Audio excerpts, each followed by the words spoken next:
मेरा नाम पार्वती है। आज मैं अपनी ज़िंदगी का सबसे बड़ा बोझ उतारने जा रही हूँ। वह बोझ मेरी ज़िंदगी में बहुत सारे दुख और परेशानी से भरा हुआ है। इस वक्त मेरी उम्र उस हिस्से में है जब इंसान खुद इज्जत के साथ अपनी आखिरी सांस लेने के लिए भगवान से प्रार्थना करता है, मगर मुझे तो जीने और मरने दोनों से डर लगता है। एक हिंदू घर की लड़की हूँ, नहीं तो मैं ये वसीयत कर देती कि मुझे कब्र में ही दफनाया जाए, मुझे जलाया ना जाए, क्योंकि मैंने एक ऐसा पाप किया था जो माफ़ी के लायक बिल्कुल भी नहीं था। मैं अपने किए पर बहुत पछता रही हूँ। मैं एक दौलतमंद घर की बेटी थी और मेरी शादी भी हमसे ज़्यादा दौलतमंद घर में हुई थी, और भगवान ने हमें बहुत सारे दौलत दे रखे थे, और भगवान ने मुझे 6 बच्चे दिए थे, वे भी 6 बेटे थे। मेरे ससुराल में बहुत इज्जत होती थी। मेरी सास मुझे सर आंखों पर बिठा कर रखती थी। मुझे अपने बच्चों में सबसे छोटा बेटा बहुत प्यारा लगता था। अपनी पूरी पढ़ाई करके अभी अभी विदेश से घर आया था। मेरे पति का दबदबा बहुत चलता था। एक वह बड़ा बिजनेसमैन था। कारोबार के चक्कर में मेरे बेटे को उसने ओमान में बुलाया। मैं अपने बेटे की जुदाई से बहुत दुखी थी, मगर मेरे बेटे की भविष्य का सवाल था। इस मर्तबा जब सर्दियों में बंटी ओमान से आया तो बहुत खुश और निखरा निखरा सा नजर आया, मगर कभी कभी बोलते बोलते बिल्कुल चुप हो जाता था। अजीब बात ये थी, इस मर्तबा बाप के कहने के बावजूद ओमान वापस जाने के मूड में नहीं लग रहा था। मैं उस दिन आंगन में बैठी धूप सेक रही थी। मेरी एक खास नौकरानी थी सुनीता आई और उसने एक खुफिया बात बताई कि मैडम जी, आपके बेटी का पिंकी से चक्कर चल रहा है। ये बात सुनते ही मुझे ऐसे महसूस हुआ जैसे किसी ने मेरे कानों में सुई डाल दिया हो। मैंने सोचे समझे बगैर उसके मुंह पर एक तमाचा मार दिया। कमीनी, तेरी ये जुर्रत कैसी हुई? बदतमीज कहीं की, तेरा जुबान काट डालूंगी। मैंने उसे बहुत बुरा भला और गालियां दे डाली। वह बिल्कुल चुप से अपना सर झुकाए खड़ी। मुझे अपने सामने उसका सर झुका हुआ देखकर और भी ज्यादा गुस्सा आ रहा था। उससे मैंने कहा, बेशरम लड़की, तू यहाँ से मेरे सामने से दफा हो जा। मैंने ऐसा बोला तो उसने मुझे धीरे से कहा, मालकिन, ये सच है। उसकी बात पर तो मुझे दोबारा बहुत तेज गुस्सा आ गया। दिल में आया कि उसके टुकड़े टुकड़े कर डालूं, मगर मैंने उसे झड़प कर वहाँ से भेज दिया। सुनीता का बाप हमारे घर पर भी नौकरी करता था। सुनीता की माँ भी हमारे घर में साफ सफाई के लिए आती थी। सुनीता और उसकी एक बहन पिंकी, 2 बेटियां थी। दोनों ही बहुत खूबसूरत थी, बिल्कुल गोरी चिट्टी, लंबी बाल, लंबी सी बड़ी बड़ी आंखें और गुलाबी सा होंठ, छोटा सा नाक, बिल्कुल गोल मटोल चेहरा। दोनों बेटियों में एक कत्ल कर देने वाली खूबसूरती थी, पर थी तो नौकरानी की बेटी। और दूसरी खराबी ये थी कि मेरे बेटे बंटी का दिल उस पर आ गया था। उसके अक्ल पर पर्दा पड़ा हुआ था। एक नौकरानी की बेटी का दीवाना बना घूम रहा था। पिंकी के माँ बाप ने उसकी आग लगा देने वाली खूबसूरती के डर से अपने ही खानदान में किसी बीमार बूढ़े से उसकी शादी कर दी थी। मुझे याद है जब शादी के बाद आई थी तो मैंने उसकी माँ से कहा था कि उसके लिए तुम्हें बीमार बूढ़ा ही मिला था। माँ के बजाय पिंकी ने जवाब दिया, मालकिन, वह आदमी बहुत अच्छा है, मेरा बहुत ख्याल रखता है। मैंने कहा, अच्छा फिर तो ठीक है। और 1 हफ्ते ही बीता था कि उस बात को, और अब ये बातें कह रही थी कि उसका चक्कर बंटी के साथ चल रहा है। एक दिन दोपहर को मेरा बेटा बंटी उसका हाथ पकड़े मेरे सामने आ खड़ा हो गया। बोला, माँ, मैं इसके बिना बिल्कुल भी जी नहीं सकता।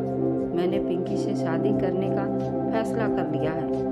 मैंने पिंकी के पति बूढ़े आदमी से बात कर लिया है।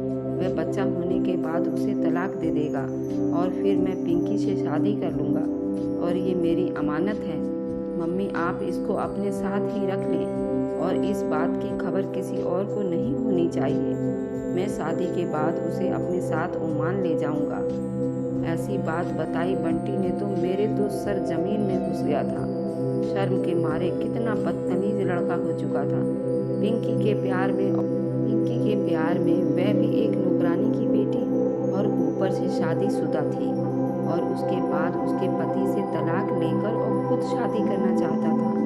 मुझे लगा जैसे मेरे सर पर किसी ने तेजाब डाल दिया हो। इतने गुस्से में उबल रही थी। मैंने पिंकी की तरफ देखा, वह बिल्कुल भी चुप खड़ी थी। हम दोनों माँ बेटे के बहस के बीच में एक मर्तबा भी वह अपनी आंखें ऊपर नहीं उठाई थी। बंटी ने प्यार से बोला, मम्मी क्या आप मेरे लिए इतना भी नहीं करोगी? बंटी ने बड़ी मोहब्बत और उम्मीद भरे शब्दों में सवाल किया। उसे मेरी हालत का अंदाजा नहीं था। मैंने खुद को संभालते हुए कहा था, क्यों नहीं, तुम्हारे लिए जान भी दे सकती हूँ। तुम फिक्र मत करो। बंटी मेरी बात सुनकर मुस्कुरा उठा। उसने झुककर मेरे हाथ चूमे और पिंकी से कहने लगा कि तुम मेरी मम्मी के साथ हमेशा रहना। मेरी मम्मी तुम्हारा ख्याल वैसे रखेंगी जैसे मेरा ख्याल रखती हैं। ये कहकर कमरे से बाहर चला गया। उसके जाने के बाद मैंने नफरत के साथ पिंकी के बालों को पकड़कर झटक दिया और कहा, बदतमीज, तुझे थोड़ी सी शर्म नहीं आई? तू कैसी औरत है, निर्लज्ज, बेशरम कहीं की। पिंकी दर्द के मारे कराहने लगी और रोते रोते हुए बोली, मालकिन ये सब आपके बेटे का कसूर है। मैंने तो कभी अपने पति के अलावा किसी दूसरे आदमी के बारे में सोचा तक नहीं। आप लोग बड़े आदमी, इज्जतदार हो, आप लोग जो चाहे कर सकते हो। बंटी साहब मेरे पति से ज़बरदस्ती तलाक दिलवा रहे हैं। मैंने उन्हें बताया भी था कि मैं पेट से हूँ, मगर बंटी साहब पर मेरी किसी बात का कोई असर नहीं हुआ। मैं भला क्या कर सकती थी? पिंकी की बातों से साफ जाहिर हो रहा था कि उसे अपने पति से मोहब्बत है। उसके बाद पर भी मुझे अपने बेटे की बेइज्जती का एहसास हुआ कि मैंने सोचा कि ये धोखा दे रही है। मैंने उसे झड़पते हुए कहा कि बेशरम, उल्टा कहीं की, तुझे मैं फिर देख लूँगी। मैंने उससे बराबर वाले कमरे में जाने को कहा। फिर मैं बंटी के पास आई और बंटी से कहने लगी, बेटा, मुझे तुझसे ऐसी बेवकूफ़ी की उम्मीद न थी। उस वक्त मैं तुम्हें उस 2 टके की नौकरानी के सामने कुछ ना कह सकती थी, मगर अब इतना तो सोचो, अगर तुम्हारे पापा और भाइयों को मालूम होगा तो वे क्या सोचेंगे? बंटी कहने लगा, माताश्री, बड़े भाइयों से मैंने बात कर ली है, उन्होंने कोई ऐतराज़ नहीं है। सब मेरी खुशी में खुश हैं। सिर्फ पापा को मालूम नहीं है, उन्हें भी मैं तो ओमान जाकर सब कुछ बताने की कोशिश करूँगा। उम्मीद है पापा को भी कोई तकलीफ नहीं होगा। मैंने गुस्से में कहा, तुम्हारा दिमाग खराब हो गया है क्या? वह उल्टा औरत माँ बनने वाली है। बंटी बोला, मम्मी, मुझे सब पता है। मैं बच्चा पैदा होने के बाद ही उसके साथ शादी करूँगा। ये कोई बड़ी बात नहीं है मम्मी, मैं उससे बहुत प्यार करने लगा हूँ। प्लीज़ मम्मी, आप ही मान जाएं। मैंने कहा, तुमने भाइयों के सहारे पर इतना बड़ा कदम उठाया है और वह बदनसीब पिंकी तो अपने पति के लिए आंसू बहा रही है। मम्मी, वह ठीक हो जाएगी। उस बेचारी ने तो अभी देखा ही क्या है। मैं उसको इतनी खुशियाँ दूंगा कि वह सब कुछ भुला देगी। बंटी मेरे दोनों हाथों को चूमते हुए कहने लगा, मैं बिल्कुल बेबस हूँ। मैं उससे बेहद प्यार करता हूँ। उस वक्त मैं अपने बेटे से हार गई थी और पिंकी को अपने साथ रखने की हामी भर ली थी। और वैसे भी बंटी के 5 भाई भी बंटी के साथ दे रहे थे। कुछ दिनों बाद मेरा बेटा बंटी ओमान चला गया और पिंकी मेरे साथ रहने लगी।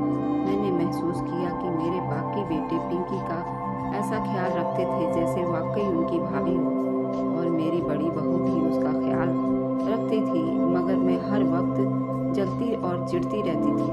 पिंकी को तकलीफ देने और उसकी बेइज्जती करने का कोई मौका अपने हाथों से नहीं जाने देती थी। एक रात मेरी बहू ने मेरे कमरे में आकर बताया कि पिंकी की तबीयत बहुत ख़राब है। मैंने नफ़रत से कहा था, जहर दे दो उसको।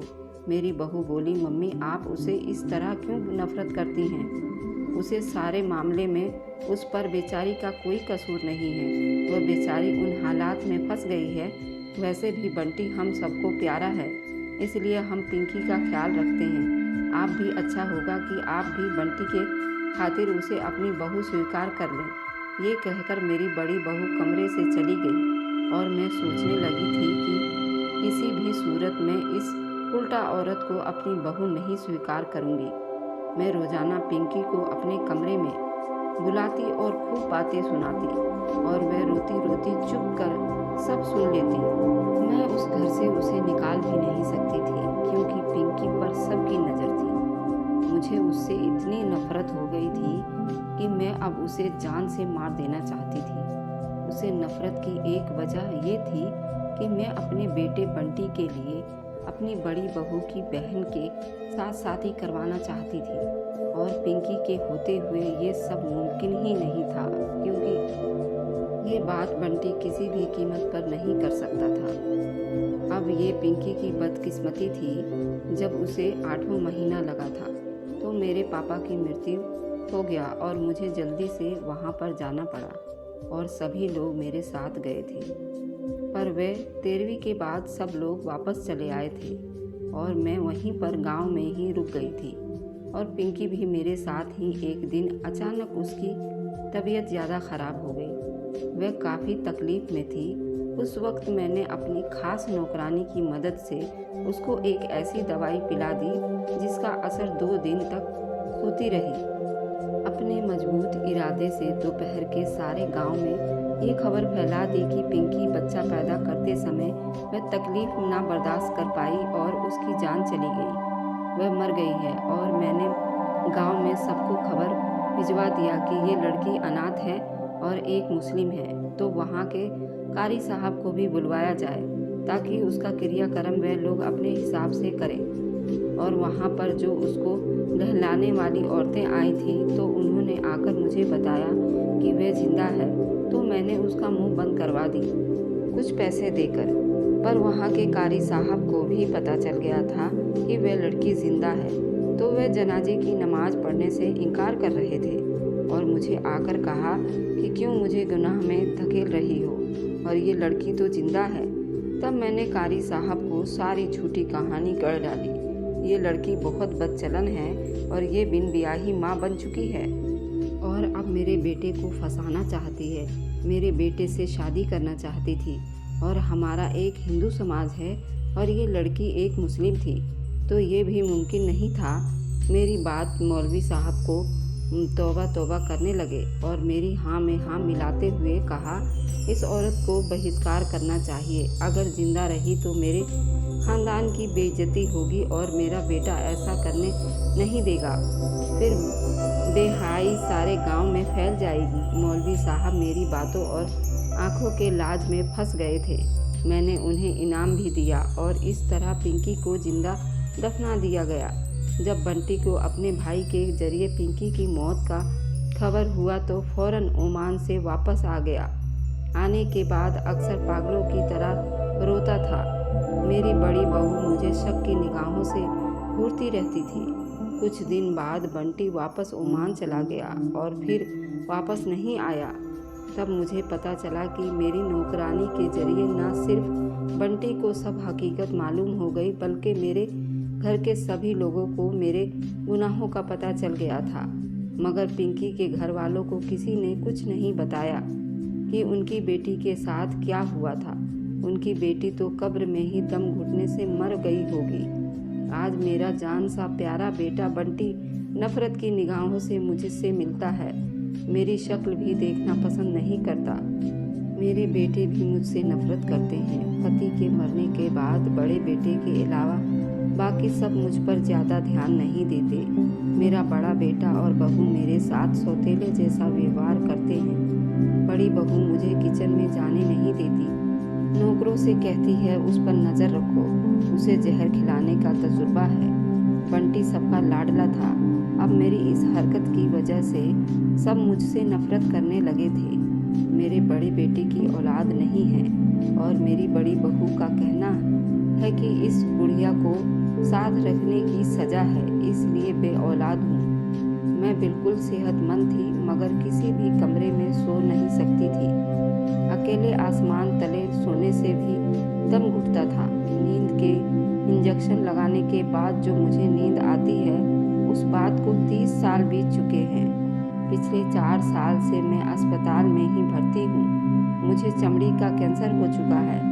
मेरे जिस्म में कीड़े पड़ जाते हैं जो मेरे गोश्त को नोच नोच कर खाते हैं। डॉक्टर जिस्म में उस हिस्से पर दवाई लगाते हैं तो वहाँ तो मर जाते हैं मगर कुछ दिनों बाद दूसरी जगह पर निकल जाते हैं। मैं मौत का इंतज़ार कर रही हूँ मगर मौत भी नहीं आ रही है। मुझसे मेरे परिवार के कोई भी मिलने नहीं आता। दिन रात मैं भगवान से माफ़िया मांगती हूँ और अपने पाप की प्रायश्चित करती रहती हूँ मगर मेरा पाप ही इतना बड़ा है। वैसे भी भगवान कहते हैं कि मैं अपने कर्तव्य तो माफ़ कर सकता हूँ पर अपने किसी भी बंदे के साथ हुआ जुल्म माफ़ नहीं कर सकता जब तक वह बंदा खुद माफ़ ना कर दे। मगर मैं माफ़ी मांगने के लिए पिंकी को कहाँ से लाऊं? मैं हाथ जोड़कर आप सबको एक पैगाम देना चाहती हूँ। आइंदा कोई इस तरह का जुल्म मत करना। अगर कोई मेरी तरह किसी पर जुल्म करता है तो आप उसे ज़रूर रोकें और इस तरह का जुल्म ना होने दें। तो धन्यवाद दोस्तों, मेरी ये कहानी कैसी लगे तो मुझे कमेंट में ज़रूर बताएं। Thanks for watching, like and subscribe.